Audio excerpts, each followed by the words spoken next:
vlastně Petra Bezručné rybníky za Paskolem, která totiž významně připomíná náš kostel svaté Kateřiny Alexandrijské v Ostravě Chrabové.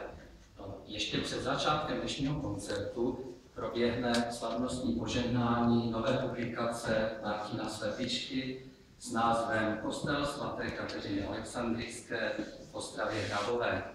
Záštitu na publikaci převzal ostravskou Jsem byl byla zamítnuta stavba nového kostela, jiného, nebo také potom po druhé světové válce už byl dokonce převeden pozemek, tady nedaleko kostela, jak si bytný dům, tak byl být postaven jediný kostel, avšak po nástupu komunistického režimu k tomu nedošlo již. Potom jsem taky, protože jsem byl malý kluk, když kostel vyhořel 2. dubna 2002, tak jsem se snažil zachytit publikaci také tuto kapitolu. Dal jsem si několika pamětníků a doufám, že se mi to podařilo dobře zachytit. Nadále jsem se potom také zabýval samotnou obnovou kostela a to je asi tak už všechno.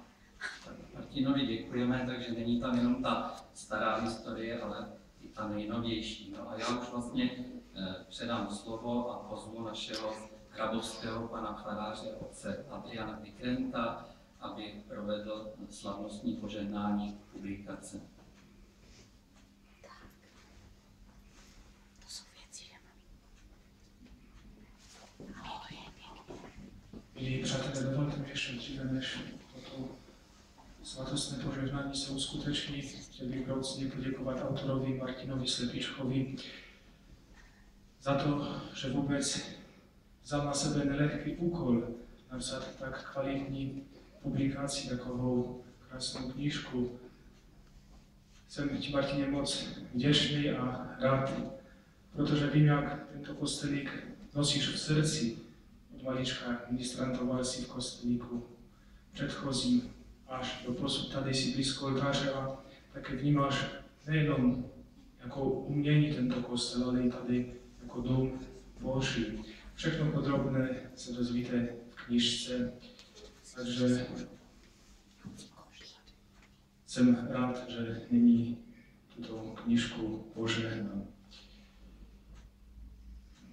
Bože, vyslyš naše prosby za ty, kdo budou v této knize hledat prohloubení svých vědomostí.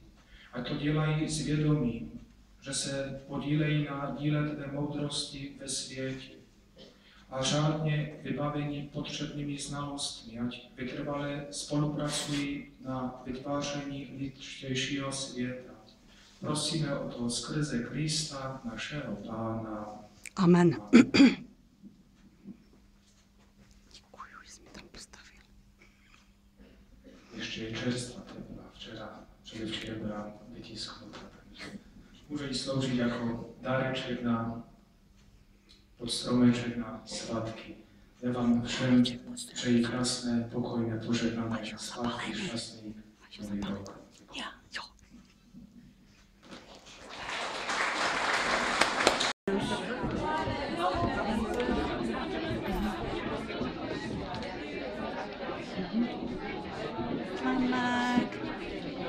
Vyfotíme.